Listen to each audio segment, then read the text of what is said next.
ये कबीर चरित्र बोध नामक अध्याय है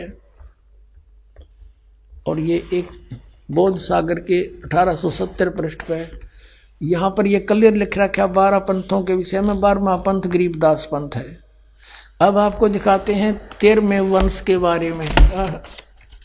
यहाँ देखिएगा, ये हम फिर आगे कबीर वाणी चैप्टर पे 136-37 पढ़ा था, 134 पर देखिएगा कबीर वाणी के। यहाँ देखना वंश प्रकार।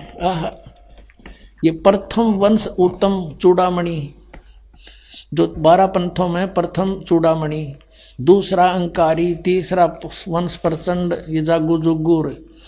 अब हम यहाँ आते हैं, कहते हैं 10वां वंश प्रकाश, 11वां वंश प्रकट पसारा और 12वें वंश प्रगट हुए उजियारा। 12वां वंश गरीबदास पंथ, गरीबदास जी के द्वारा ये 12वां गरीबदास पंथ है। ये कहते इसमें कुछ कुछ उजियारा होगा, मेरी महिमा का क्लियर नहीं हो पाएगा। अब हम फिर आगे 134 पर ही पढ़ रहे हैं, पीछे दिखा था वैसे हिंट दिया थोड़ा।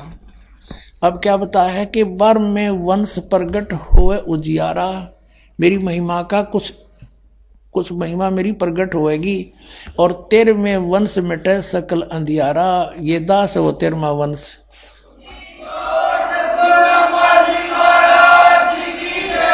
ये जागू जुगुर।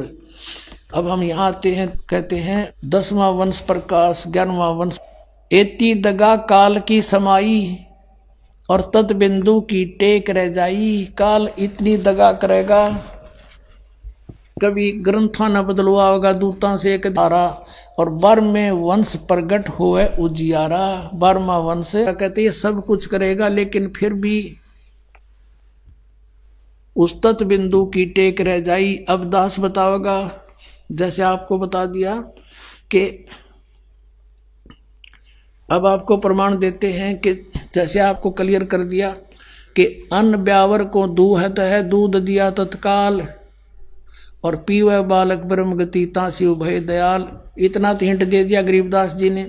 और इसमें ये क्लियर पा गया कि जाके संग बैल नहीं लागा, वो बछिया लाना कंवारी। अब यही प्रमाण वेद बतावे, आंखों देखा संत बतावे, परमात्मा की लिखी प्रमाण देते हैं कि जैसे आपको क्लियर कर दिया कि अन्न ब्यावर को दूहत है, दूध दिया तत्काल बतावे। तो हु इज गॉड 2 मिनट में समझ में आ जाएगा। कबीर इज गॉड दिखाते हैं। अब देखना वेदों में,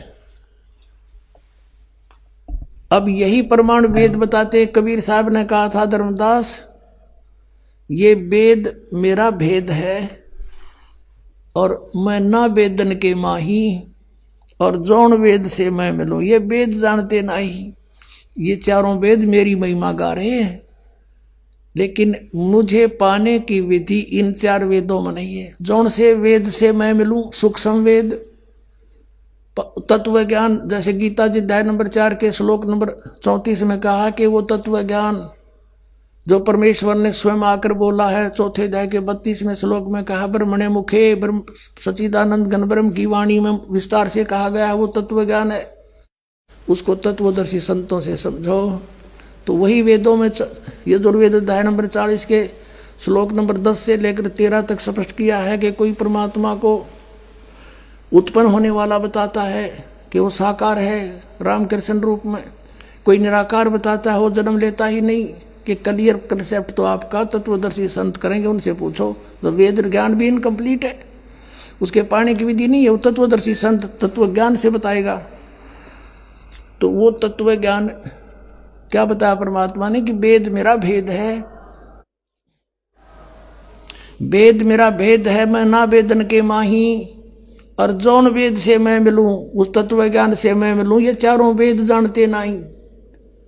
अब इन वेदों में परमात्मा की महिमा तो है कि कबीर इज गॉड, और वो भगवान ऐसी लीला किया करता है। जब शरीर धारण कराता है, स्वरूप धारण करता है, उसके परवरिश की लीला कंवारी गायों से होती है। ये देखना, ये ऋग्वेद 9-10 मंडल है, इसमें अनुवाद है, हिंदी अनुवाद भी किया हुआ इन्होंने ही। जो भगवान को निराकार बताया करते हैं, उन्होंने इसका अनुवाद किया है। प्रकाशक है सार्वदेशिक आर्य प्रतिनिधि सभा, महर्षि दानंद भवन, रामलीला मैदान, नई दिल्ली। ये इनके फोन और फैक्स नंबर है। यहाँ देखिएगा, हम अपने मतलब की बात करेंगे अब तो। मुद्रक है Prince offset printers, 1510 Pataudi house, Daryaganj, नई दिल्ली। अब हम चलते हैं इसके ऋग्वेद मंडल नंबर 9 और सूक्त नंबर 1 का मंत्र नंबर 8 और 9 देखेंगे। ये है 9वां मंडल, 9वें मंडल का और प्रथम सूक्त और प्रथम ही मंत्र यहाँ से शुरू होता है। इसमें यहाँ से शुरू हुआ है कि परमात्मा का जिक्र चल रहा है। एक में परमात्मा लिखा है इन्होंने, ऋग्वेद मंडल नंबर 9 सूक्त नंबर 1 के मंत्र 2 में, इसमें भी परमात्मा को संबोधन करके लिखा, और 3 में भी परमात्मा लिखा, 4 में भी परमात्मा लिखा, और 5 में भी इन्होंने परमात्मा लिखा। और यहाँ अब 6ठे श्लोक मंत्र में भी इन्होंने परमात्मा की महिमा बताई। कभी लिखा परमात्मा, अब इन्होंने पता लग गया कि आगे तो भगवान साकार सह शरीर लिखा है। अब 7वें में इन्होंने पुरुष लिखना शुरू कर दिया। पुरुष माने परमात्मा होता है। अब यहाँ देखो 6ठे में 8वें में भी फिर क्या लिखा है। अब उस पुरुष को, अब यहाँ पुरुष और संभालना पड़ेगा। एक बार देखिए, ये पुरुष क्लियर और करना पड़ेगा। अब यजुर्वेद में दिखाते हैं 40वें अध्याय के 17वें श्लोक में दानंद अनुवाद कर रहा है खुद, और वहां वो पुरुष माने परमात्मा लिख रहा है। देख, ये है यजुर्वेद और महर्षि दानंद सरस्वती द्वारा इसका अनुवाद है। प्रकाशक सर्वदेशी कार्य प्रतिनिधि सभा 2/5 महर्षि दानंद भवन, रामलीला मैदान, नई दिल्ली से। ये महर्षि दानंद द्वारा इसका अनुवाद है। मुद्रक यहाँ से Prince offset printers, 1510 Pataudi house, Daryaganj, नई दिल्ली से। इसका 40वें अध्याय का 17वां श्लोक अंतिम मंत्र है। ये इसको दिखाते हैं आपको। ये रहा, ये 44वां अध्याय माने 40वां अध्याय, और याद यजुर्वेद का यहाँ देखिएगा 17वां श्लोक। इसमें ये देखिएगा, इसमें पुरुष शब्द है, पुरुष है। हे मनुष्यो, वेद ज्ञानदाता कह रहा है कि जिस ज्योत स्वरूप रक्षक मुद से, यो कालतः ज्योत स्वरूपी निरंजन है ही, अविनाशी यथार्थ कारण के आच्छादित मुख के तुल उत्तम अंग का प्रकाश किया जाता है। वह प्राण व सूर्य मंडल में पुरुष माने पूर्ण परमात्मा। अब पुरुष माने पूर्ण परमात्मा, वह तो गुप्त है, परोक्ष है। जैसे संसार रूपी वृक्ष की जड़ तो गुप्त रहती है, ऊपर सतलोक में, नीचे वृक्ष दिखाई देता है। अब पुरुष माने पूर्ण परमात्मा, बस इतना समझ लें। अब आपने ये कंसेप्ट क्लियर हो गया कि पुरुष माने परमात्मा। इन्होंने यहाँ पुरुष लिखा है तो हम इसको भगवान परमात्मा, पूर्ण परमात्मा शब्द है, इसका अर्थ है। ये देखना, ऋग्वेद में आ गया, यजुर्वेद रख दिया। ये ऋग्वेद 9-10 मंडल, और ये वहीं से प्रकाशित है जो अभी दिखाया था आपको। ये सर्वदेशी कार्य प्रतिनिधि सभा, ये सारा वही है, ये वाला, ये ऋग्वेद है। अब ऋग्वेद मंडल नंबर 9 और सूक्त नंबर 1 के यहाँ तक 1 से लेकर 6 तक तो परमात्मा लिखते रहे। और यहाँ देखा है निदानंद तो निराकार बताओ था, राग साकार पा गया, यहाँ पुरुष लिखना शुरू कर दिया। यहाँ देखो, अब 8वें में क्या लिखा है कि उस ऋग्वेद मंडल नंबर 9 सूक्त 1 मंत्र 8 में, उस पुरुष को यानी उस पूर्ण परमात्मा को उग्र गतियां प्रेरणा करती हैं कि हाहाकार मच जाती है जो संसार में, तब वो परमात्मा आते हैं, प्रेरणा करती हैं। और भासमान शरीर को, सुंदर शरीर को वो परमात्मा, वो पुरुष प्राप्त होता है, वो पूर्ण परमात्मा प्राप्त होता है, यानी वो एक सुंदर शरीर धारण करता है। और देखो उसी का शेष भाग यहाँ पर है, ऋग्वेद मंडल नंबर 9 सूक्त मंत्र 1 मंत्र 8 का।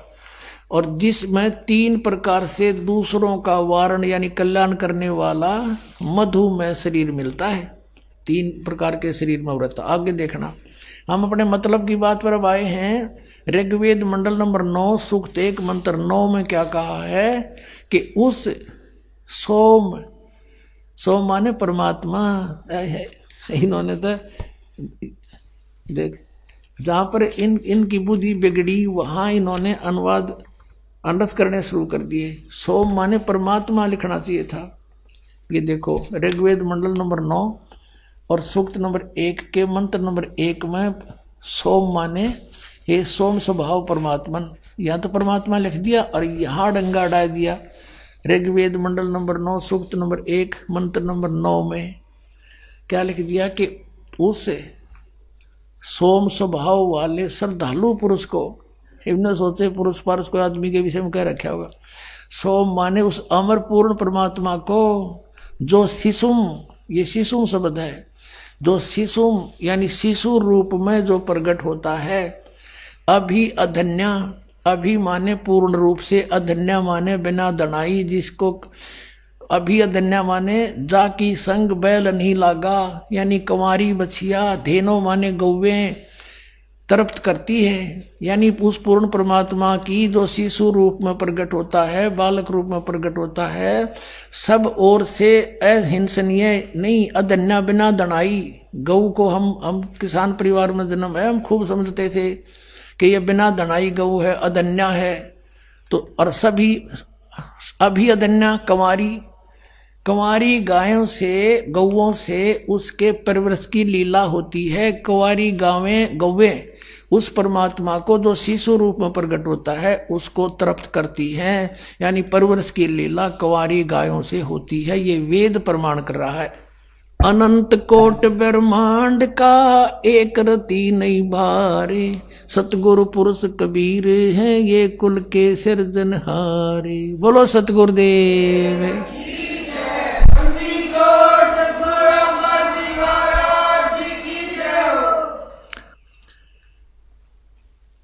परम पिता परमात्मा पूर्ण ब्रह्म सर्व सृष्टि रचनहार कबीर परमेश्वर जी की असीम कृपा से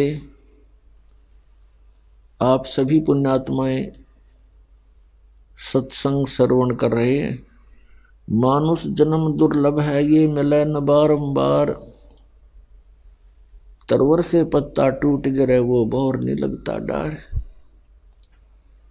मानुष जन्म पाए कर जो नहीं रटे हरि नाम, जैसे कुआ जल बिना फिर बनवाया क्या काम। पूर्ण ब्रह्म परमात्मा सत्य पुरुष असंख्य ब्रह्मांड के रचनहार कबीर देव कबीर साहिब जी, ये हम सभी प्राणियों के उत्पत्ति करता है, ये हम सभी के पिता हैं।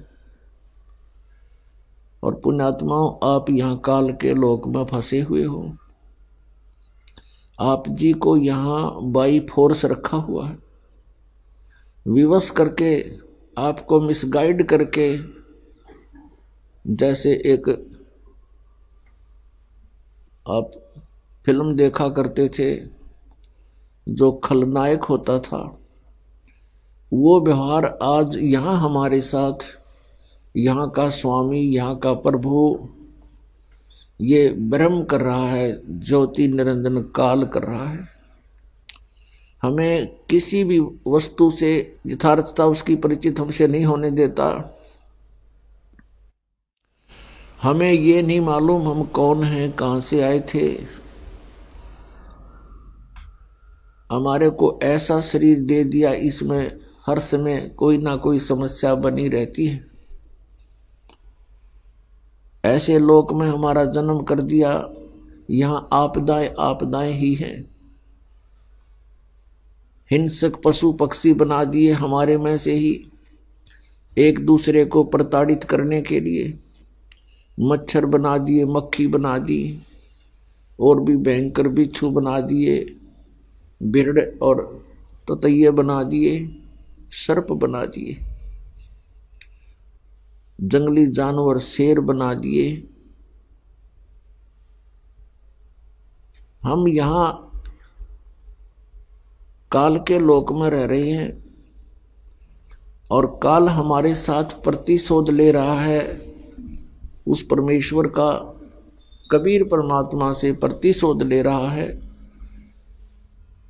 और हमें परेशान कर रहा है।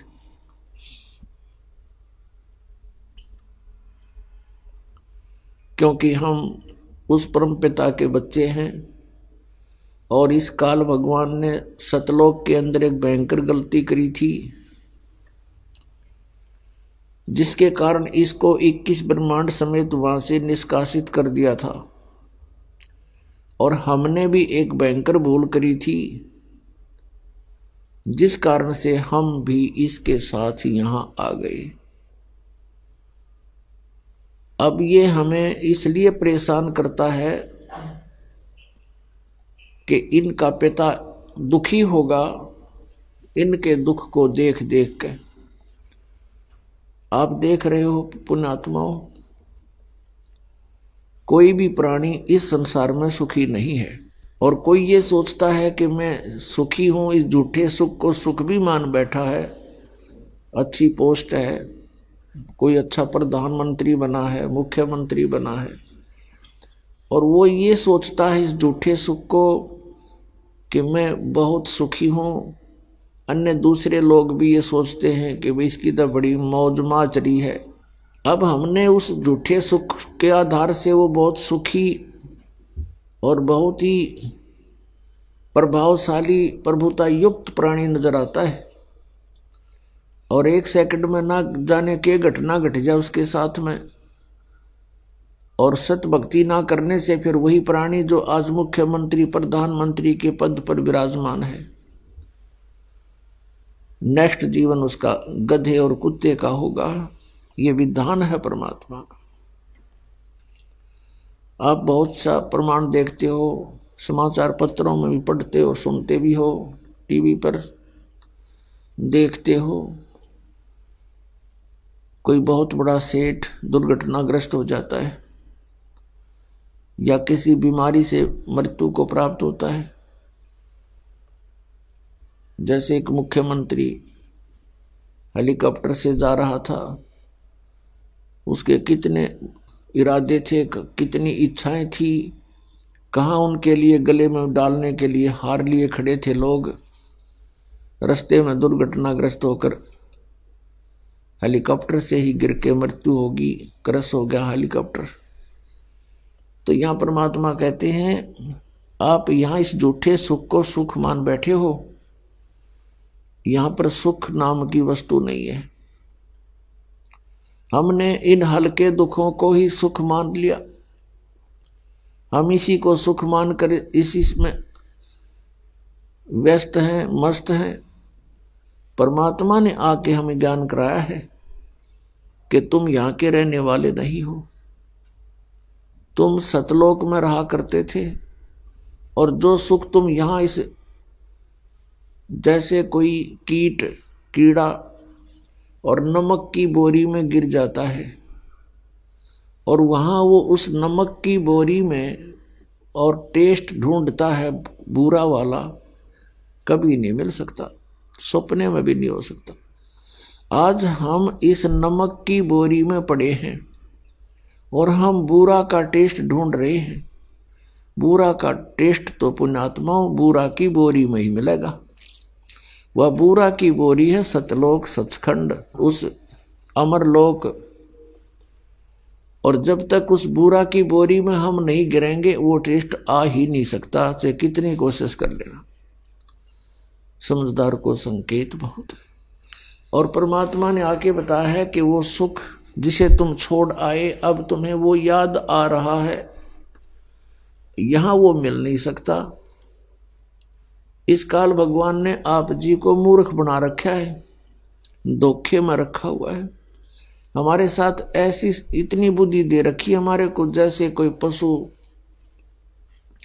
भैंस का बच्चा मर जाता है, व्यापारी लोग क्या करते हैं, उस भैंस के मरे हुए बच्चे के खाल उतरवा के उसके अंदर भूस भरवा के और एक दूम रख लेते हैं उसकी, बाकी चाम होता है, उसका सिर भी नहीं होता, और उसको उस भैंस के सामने रख देते। भैंस उसको अपना बच्चा मानकर उसको चाटती है, प्यार करती है, फिर दूध देना शुरू कर देती है।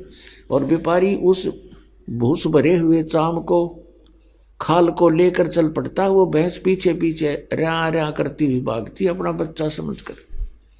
उसमें तो सारा भूस भरा है, खाल खाल लपेट रखी है। यही स्थिति हमारे साथ यहाँ कर रखी है। जिनको हम अपना बेटा बेटी पिता पुत्र समझते हैं, इस काल ने हार्ड चाम मांस ये सारा गंद भर के ऊपर यू चाम लपेट रखा है, और इनको हम अपना मानते हैं। ये इतनी सी बुद्धि दे रखी है हमारे को। पुण्यात्मा, जब हम सतलोक में जाएंगे हमें वो शरीर मिलेगा जो कभी एंड नहीं होता, जिसमें ये गंध नहीं है, जिसमें ये स्नायु नहीं है, नाड़ी नहीं है। वो एक तत्व से बना हुआ है। उसमें ना कोई बीपी आई हो, ना कोई लो होता, ना कोई रोग, ना कोड बनता। और वहां टेंशन नाम की चीज नहीं, क्योंकि वहां कोई ऐसा व्यवहार नहीं है, किसी चीज का अभाव नहीं है, बड़े भंडार है परमात्मा के। सतलोक के अंदर सब वस्तुएं उपलब्ध रहती है, वहां कोई वस्तु खराब नहीं होती। वो ऐसा लोक है, वहां का ऐसा आहार है। जैसे यहां पर एक गंगा दरिया है भारतवर्ष में। गंगा दरिया का जल आप कितने वर्ष तक किसी बोतल में डाल कर रख लो, कभी खराब नहीं होगा। ये एक सैंपल है वहां का, सतलोक से आया हुआ ये जल है। और वहां से फिर यहां प्रकट किया परमात्मा ने, ये प्रमाण देने के लिए कि हमारा ऐसा पदार्थ है वहां के, कभी नष्ट नहीं होंगे, कभी खराब नहीं होते। तो हम उस स्थान को, उस सुख को छोड़ आए, वहां कोई काम नहीं। पुण्यात्माओं, यहाँ कोई भी काम कर राजी नहीं है, मजबूरी में करना पड़ता है, क्योंकि ये पेट ऐसा लगा दिया, इसने कर्म नहीं करेंगे तो इसका निर्वाह हो ही नहीं सकता। ये शरीर ऐसा बना दिया, इसी की सुरक्षा में, इसी के भरने में सारा जीवन व्यतीत कर देते हैं। फिर हम फिजूल की बकवादों में बढ़ जाते हैं, कोठी बना ले। पहले हमने देखे हमारे दादे परदादे कच्चे मकानों में हट डालकर झोंपड़ियों में 100 वर्ष व्यतीत कर गए। एक टाइम में पास तो करना हमने। यहाँ बता, कोठी बना ली, कल मृत्यु होगी, फिर वो कोठा के काम आया उसका? वो गधा बनकर शहर से पट्टे कर रहा है को मार के यहाँ पर, और कोठी बनी पड़ी है कहीं पर, काम आई है। तो ये अंधा बना रखा हमारे को, हमारा टाइम वेस्ट कराने के लिए, मनुष्य जीवन बर्बाद कराने के लिए इसने हमारे अंदर ऐसे खुरापात भर रखे हैं। इनको हटाने के लिए परमात्मा आए, उन्होंने तत्व ज्ञान बताया, और जिन पुण्यात्माओं ने परमात्मा के इस ज्ञान पर विश्वास किया उनका कल्याण हो गया। अब पुण्यात्माओं, जो ये सत्संग समारोह चल रहा है, ये किस उपलक्ष्य में है? ये वो शुभ दिन है जिस दिन परमात्मा आदरणीय गरीबदास साहिब जी को गांव छुड़ानी जिला झज्जर में एक जंगल में मिले थे, जहां गरीबदास साहिब जी 10 वर्ष के बालक और साथ में अन्य पाली गौवें चरा रहे थे जंगल में, अपने ही खेतों में। वो परमात्मा सतलोक से चलकर आए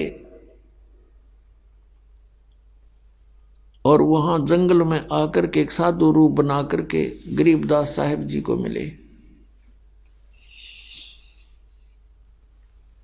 आदरणीय गरीबदास साहिब जी 10 वर्ष के बालक थे, और भी पाली वहां थे। परमात्मा से उन्होंने कहा कि महाराज रोटी खा लो, भोजन पालो।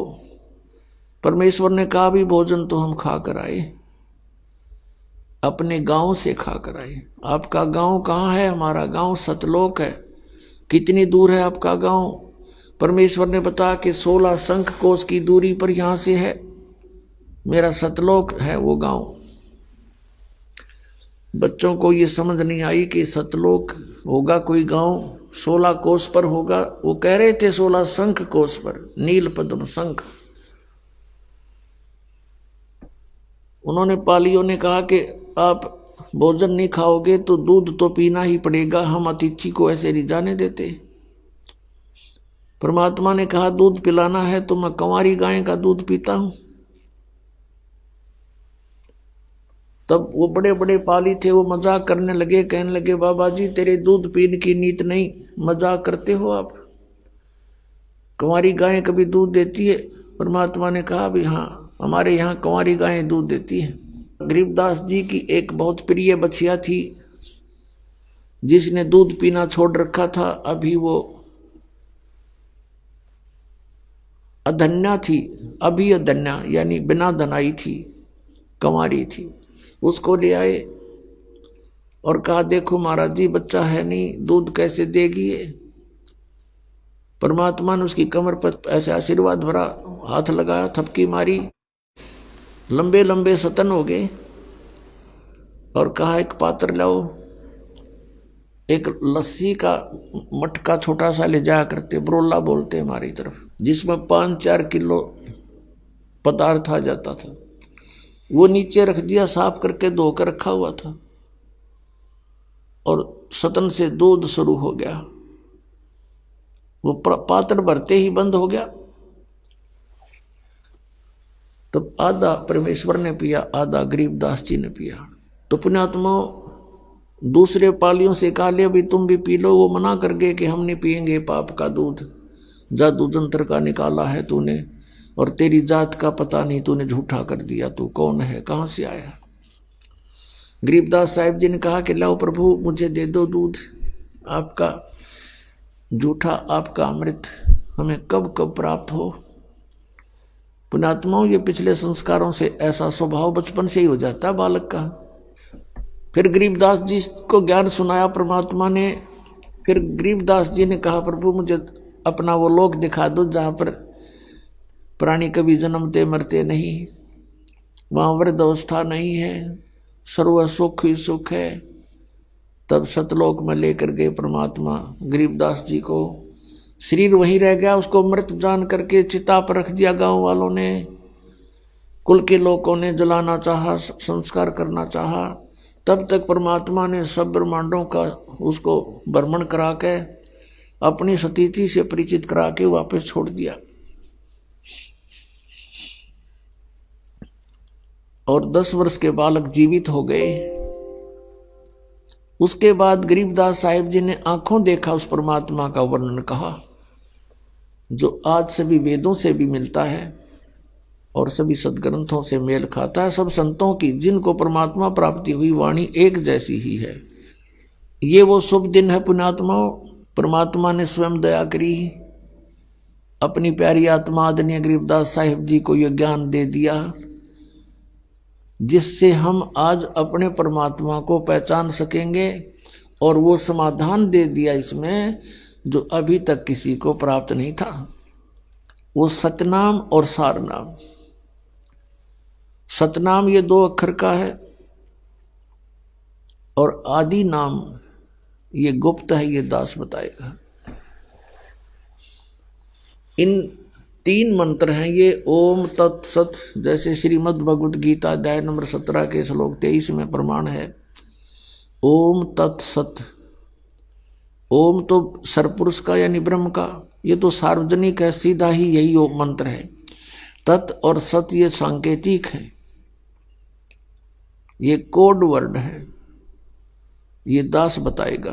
तो इन तीनों मंत्रों से मोक्ष होगा। 2 मंत्र ओम और तत् मिलके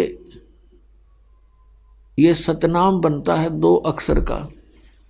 और आदि नाम वो सार नाम है, वो अलग है। वो उस समय आपको दिया जा सकता है जिस समय आपकी भक्ति इस सतनाम के जाप का ढेर लग जाएगा। अब जैसे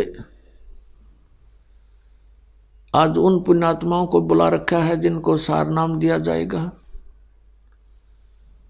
उनसे प्रार्थना है कि वो उतावले ना हो और इस दास के प्रत्येक जो भी क्रिया है या जैसा भी आदेश है उसका पालन करते रहे, क्योंकि डॉक्टर सबका हितैषी होता है।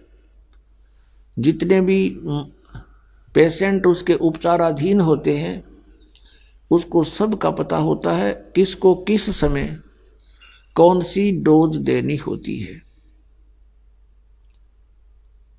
और मरीज उतावला ना होना चाहिए, क्योंकि डॉक्टर कोई अनजान नहीं है। इसलिए आप जी को ये सार नाम दिया जाएगा। जैसे ये कई पंथ देते हैं, ये नकली नाम देते हैं डुप्लीकेट काल के, ओंकार, निरंकार, ज्योति निरंजन, सोहम और सतनाम, ये मोक्ष के मंत्र नहीं है। कोई मंत्र देता है अकाल मूर्त शब्द स्वरूपी राम सतपुरुष, ये मंत्र बना लिए इन्होंने। और ये वही जैसे राधा स्वामी वाले, आगरा और ब्यास वाले, दिल्ली वाले, छतरपुर वाले और ठाकुर जी वाले और जय गुरुदेव मथुरा वाले, ये सभी ये 5 नाम देते हैं, ओंकार, निरंकार, ज्योति निरंजन, सोहम और सतनाम। परमात्मा कहते हैं कि सोहम शब्द हम जग में लाए और सार शब्द हमने गुप्त छुपाए। ये सोहम शब्द देने का कोई भी अधिकारी नहीं इस पृथ्वी पर, ये डुप्लीकेट काम कर रहे हैं सारा। और अधिकारी के बिना आप एक ड्राइविंग लाइसेंस बनवा के देख लो, वो भी काम ना दे। पास हमने बनवाना सतलोक जाने का पासपोर्ट, तो नकली पासपोर्ट भी काम नहीं आवे, क्योंकि जहाँ इसकी जांच होगी वहाँ पर फिर बुरा हाल होगा आप लोगों का। तो पहले ही सावधान होना चाहिए कि हमारा ये पासपोर्ट है, ये ठीक भी है कि नहीं। तो वो अनधिकारी हैं, उनके पास ये सोहम शब्द देने का इस पृथ्वी पर किसी को अधिकार नहीं है। कोई देता है तो डुप्लीकेट काम कर रहा है, वो अपना भी जीवन व्यर्थ कर रहा है और उन प्राणियों का भी व्यर्थ कर रहा है। इस दास को ही परमात्मा ने आदेश दिया है इस सतनाम और सारनाम देने का इस पृथ्वी पर। आगे किसी को पहले भी नहीं आदेश था। जिन महापुरुषों को परमात्मा मिले उनको कहा तुम स्वयं जाप करो, पर आगे किसी को ये मंत्र बताना नहीं। उनका कल्याण हुआ। जैसे कौन कौन है उनमें? आदरणीय धर्मदास साहिब जी, आदरणीय मलुकदास साहिब जी, आदरणीय दादू साहिब जी, आदरणीय नानक साहिब जी, आदरणीय गरीबदास साहिब जी, आदरणीय घीसा दास साहिब जी। अब ये आदरणीय धर्मदास साहिब जी बांधवगढ़ के रहने वाले थे, मध्य प्रदेश के, ये बहुत बड़े सेठ थे। आदरणीय मलुकदास साहिब जी ये किसान थे, खत्री गोत्र से, यानी अरोड़ा जाति से। आइए अब हम उन श्रद्धालुओं के अनुभव जानते हैं जो जगत गुरु तत्वदर्शी संत रामपाल जी महाराज जी से दीक्षा प्राप्त कर चुके हैं तथा उनके द्वारा बताए गए भक्ति मार्ग पर चल रहे हैं। सर नमस्कार। नमस्कार सर। सर क्या नाम है आपका? जी मुकेश शाह।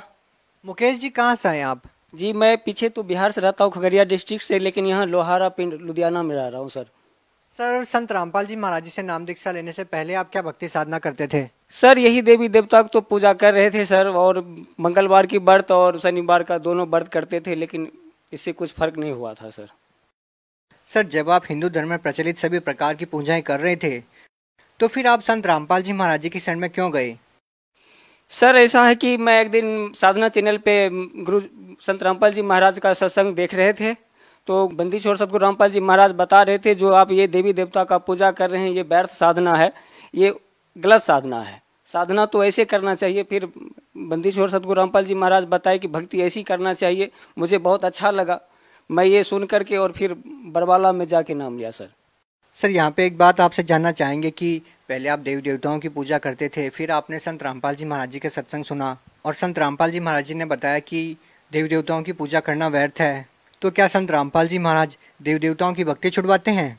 सर बंदीछोड़ सतगुरु रामपाल जी महाराज देवी देवता का भक्ति नहीं छुड़वाते हैं। बंदीछोड़ सतगुरु रामपाल जी महाराज तो देवी देवता का भक्ति शास्त्र के अनुकूल बताते हैं और करवाते हैं। सर संत रामपाल जी महाराज जी से नाम दीक्षा लेने के बाद आपको क्या लाभ मिले? हम सुनते हैं कि जो भी उनसे नाम दीक्षा लेता है उनको कोई ना कोई लाभ जरूर होते हैं, आपको क्या लाभ हुआ? सर संत रामपाल जी महाराज के शरण में आने के बाद तो पहला सुख मुझे ये स्वास्थ्य मिला सर, कि मैं 2 साल से टीबी का दवाई खा रहा था और जहाँ भी जाते थे डॉक्टर से दिखाते थे, बस वही कहता था कि दवाई खाते रहो और बाद में ठीक हो जाएगा, दवाई खाते रहो बाद में ठीक हो जाएगा। लेकिन सर मुझे उससे संतुष्टि भी नहीं थी और मुझे राहत भी नहीं था सर। मैं हर एक जगह से दवाई और गोली खा खा के सर थक चुका था। मुझे ऐसा लगा कि भाई अब तो मुझे बचने की या इलाज होने की कोई संभावना नहीं है, क्योंकि हर एक जगह से मतलब असंतुष्टि हो रही थी। पर मुझे ऐसा लगा कि चलो मैं बंदीछोड़ सद्गुरु रामपाल जी महाराज के शरण में जा करके और फिर शास्त्र के अनुकूल भक्ति करवाता हूँ। बंदीछोड़ सद्गुरु रामपाल जी महाराज बताते थे ये भक्ति से बहुत बड़ी से बड़ी बीमारी ठीक हो जाती है, तो फिर मेरा ये टीबी क्यों नहीं ठीक होगा। फिर मैं जब गया वहाँ और मैं नाम दीक्षा प्राप्त किया, तो जब परमात्मा ने आशीर्वाद दिए थे 80% तो मेरी बीमारी वहीं पे ठीक हो गई थी। जब मैं घर आया और ज़्यादा से ज़्यादा हफ्ता दिन दवाई खाए होंगे, उसके बाद मेरे सारी बीमारी ठीक हो गई। ना मैं कोई टेस्ट करवाया ना और कुछ चेक करवाया। उस दिन से मैं परमात्मा की दया से, बंदीछोड़ सद्गुरु रामपाल जी की दया से आज तक बिल्कुल ठीक हूँ सर और कोई लाभ? जी सर, और मैं किराए पे धक्के खा रहा था सर। मन में यही आशा थी कि हे बंदीछोड़ सद्गुरु रामपाल जी महाराज, अगर आपकी दया से थोड़ी सी कुटिया हो जाए, इस भक्तों की थोड़ी जगह मिल जाए जो आपकी भक्ति करूं, तो परमात्मा ने वो भी पूरा कर दिए। भगत जी ऐसा है कि एक दिन संध्या आरती हो रही थी और मैं जोत जलाया और दंडवत प्रणाम किया। मैं गुरु जी से अरदास किया कि हे बंदीछोड़ सद्गुरु रामपाल जी महाराज, आज मैं लास्ट बार है मांगता हूँ, आज के बाद तो नहीं मांगूंगा, ऐसे चाहिए भी नहीं। परमात्मा अगर आपकी दया हो तो इस दास को दे देना। 2 दिन के बाद धुरी से एक बहन जी का फ़ोन आया कि भैया अगर आप जगह लेना चाहते हो तो मैं आती हूँ, आप पसंद कर लो। मुझे ऐसा लगा कि मैं तो उसको नंबर भी नहीं दिया था, फिर ये इनका नंबर मुझे कैसे पता चला। फिर बोली भैया आप रहते कहाँ? मैं गिल में रहता हूँ, लुधियाना पिंड में। फिर बोले कि भैया मैं 9 बजे वाली ट्रेन से आ रही हूँ, आपके पास 10, साढ़े 10, 11 बजे पहुँच जाऊँगी। हम बोले ठीक है बहन आ जाओ। जब आए तो बहन आई और गुरु जी के सामने दंडवत प्रणाम किया और पर्स खोली तो उसमें 2 लाख रुपये थे। बोला भैया आप ये प्लाट ले लो, आप मुझे पैसे बाद में देना, कोई बात नहीं। मैं बोला दीदी इतनी बड़ी रकम मेरे बस की बात नहीं है। मैं रोने लगा कि हे मालिक, ये इतनी बड़ी पैसा मैं कहाँ से दूँ? आज तक लाइफ में मैं नहीं देखा था सर कि ये 2 लाख रुपये होते कहाँ से हैं। फिर वो दीदी बोली भैया नहीं लेंगे आप तो मैं थप्पड़ लगाऊंगी। सर इससे ज़्यादा आप क्या बताऊँ। 2 दिन रह करके बहन और साथ साथ मेरी जगह की रजिस्ट्री करवा करके उसके बाद बहन वापस गए थे। सर उसके बाद परमात्मा की दया से रहने के लिए घर भी मिल गया और काम भी परमात्मा ने सेट कर दिए। बहुत खुशी से रह रहा हूँ, परमात्मा ने सब कुछ दे रखे हैं। बंदीछोड़ सद्गुरु रामपाल जी महाराज की दया से रोटी भी मिल गए, काम भी कर रहा हूँ और भक्ति भी कर रहा हूँ। सर मेरे सर पे आज कोई कर्जा भी नहीं है सर, सबको ले दे बिल्कुल परमात्मा ने ओके कर दिया है। बंदीछोड़ सद्गुरु रामपाल जी महाराज की दया से बिल्कुल टेंशन मुक्त है सर। सर और कोई लाभ? सर और कोई लाभ, भक्तमती भी कुछ परेशान रहती थी, वो भी दवा खाती थी। डॉक्टर ने थोड़ा हार्ट के बारे में बोला था, लेकिन जब देखे परमात्मा की शरण में आने से जब मेरा बीमारी ठीक हुआ तो इसका ही क्यों नहीं होगा। एक बार गए, फिर परमात्मा से अरदास लगाई कि बंदीछोड़ सद्गुरु रामपाल जी महाराज मैं ऐसे दुखी हूँ। परमात्मा ने आशीर्वाद दिया, उसके बाद कोई दवाई नहीं, भक्तमती भी बिल्कुल ठीक हो गई। क्या सर संत रामपाल जी महाराज जी से जुड़ने से पहले आप कोई नशा करते थे? जी नशा तो बहुत करते थे, अब घिनना भी आता है सर आपको बताना, क्योंकि भर दिन में गुटखा खाना, शराब पीना, बहुत ज़्यादा नशा करते थे सर। क्या आप अभी भी नशा करते हैं? सर अब नशा तो करना दूर की बात है सर, अब उस तरफ देखना भी बिल्कुल घिनना आता है सर।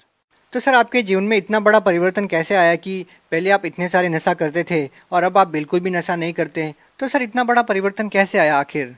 सर वही नशा की वजह से सर मेरी टीबी की बीमारी हुई और मैं दवा कर रहा था सर, और उस टेंशन की वजह से और मैं नशा करते जा रहा था सर। वो तो बंदीछोड़ सद्गुरु रामपाल जी महाराज के शरण में आने के बाद ही मेरा बीमारी भी और नशा भी छूटा सर। वो दिन मैं याद करता हूँ सर तो बहुत घिन्ना आती है उस चीज़ से। कहता हूँ हे बंदीछोड़ सद्गुरु रामपाल जी महाराज, मुझे तो आप डस्टबिन से निकाले हैं बंदीछोड़, नहीं तो मैं तो बिल्कुल नाले में गिरा पड़ा था सर। सर इतना बड़ा परिवर्तन कैसे आया आपके जीवन में कि पहले आप इतना नशा करते थे कि टीबी की बीमारी होने के बावजूद भी आप नशा करते थे, फिर भी आप नशा नहीं छोड़ पा रहे थे, और आप जब संत रामपाल जी महाराज जी की शरण में जाते हैं और आप नशा छोड़ देते हैं, तो सर ऐसा संत रामपाल जी महाराज जी क्या बताते हैं, क्या जड़ी बूटी देते हैं?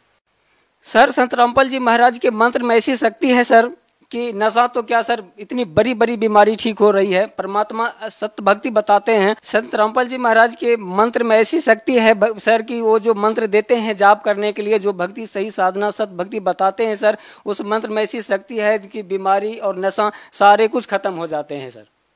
तो सर हम आपसे पूछना चाहते हैं कि जैसे कि आप नशा नहीं छोड़ पा रहे थे, तो सर आपकी तरह और भी बहुत सारे लोग हैं जो लोग नशा करते हैं और वो लोग चाहकर भी नहीं छोड़ पा रहे हैं, तो सर क्या वो लोग संत रामपाल जी महाराज जी की शरण में आते हैं तो आपकी तरह उनका भी नशा छूट जाएगा? सर नशा तो छूट जाएगी। बंदीछोड़ सद्गुरु रामपाल जी महाराज वो तो समाज को सुधारने के लिए ही परमात्मा आए हुए हैं। मैं सभी जगत वालों और जो सभी नशा करने वाले भाइयों से मेरा अनुरोध है कि वो संत रामपाल जी महाराज से नाम दीक्षा प्राप्त करें और सही भक्ति करके और मोक्ष प्राप्त करें और परिवार में सुखी शांति रहें। सर, आप भगत समाज को क्या संदेश देना चाहते हैं? सर, भगत समाज को मैं संदेश क्या प्रार्थना कर सकता हूँ सर, कि बंदी छोड़ सतगुरु रामपाल जी महाराज के शरण में आए और सत भक्ति करे और मोक्ष प्राप्त करे, और घर में जितने क्लेश, लड़ाई झगड़े, नशा, ये ज़्यादा भी ये चोरी चमारी डाका डाले हो रहा है, परमात्मा के शरण में आने के बाद ये सारा बुराई खत्म हो जाएगा और सत भक्ति कर करके और यहाँ से सतलोक चले और मोक्ष भी मिलेगा। और परमात्मा तो बता दिए हैं बंदी छोड़ सतगुरु रामपाल जी महाराज, जो मेरे शरण में आने के बाद आर्थिक, स्वास्थ्यिक और भौतिक ये तीनों लाभ मिलेंगे सर। ये तीनों लाभ तो शायद कोई देवी देवता के शरण में लाख ही जितना दिन तक रह जाए, लोग भक्ति करता रह जाए, मेरे समझ से तो सर ये तीनों लाभ नहीं मिल सकता है सर। उनके लिए तो बंदी छोड़ सतगुरु रामपाल जी महाराज के शरण में ही आना चाहिए। सर, एक जो संत जेल में है वो अपने शिष्यों को इतने सारे लाभ कैसे दे सकता है? मैं तो ये कह रहा हूँ सर कि संत रामपाल जी महाराज तो मेरे हमेशा साथ रहते हैं, अपने भक्तों के साथ हमेशा रहते हैं और हर एक काम सार रहे हैं, हर एक भक्तों के साथ कुछ न कुछ लाभ होते ही रहता है। मैं तो जगत वालों को यही कहता हूँ कि इस ज्ञान को परखो, पहचानो और फिर संत रामपाल जी महाराज के शरण में जुड़ो। आज हम लोगों को, जो भक्तों को जो लाभ मिल रहा है, वो तुम लोगों को भी, आप लोगों को भी मिलेगा। सर, जो लोग संत रामपाल जी महाराज से जुड़ना चाहते हैं वो उनसे नाम दीक्षा कैसे प्राप्त कर सकते हैं? सर, विपिन चैनल पे संत रामपाल जी महाराज का सत्संग आता है, वो सत्संग सुने और उस पे लिखे गए नंबर पे फ़ोन करके, और परमात्मा तो आज ये काल के लोग सब तो एक आश्रम बंद किए हैं, परमात्मा तो बंदी छोड़ सतगुरु रामपाल जी महाराज पूरे हिंदुस्तान में, पूरे हर एक डिस्ट्रिक्ट में नाम दम सेंटर खोल दिए हैं। जहाँ के हैं वो जुड़ना चाहते हैं, उस नंबर से कांटेक्ट करके नाम दीक्षा प्राप्त कर सकते हैं और इस भक्ति से लाभ उठा सकते हैं। जी धन्यवाद। नमस्कार जी।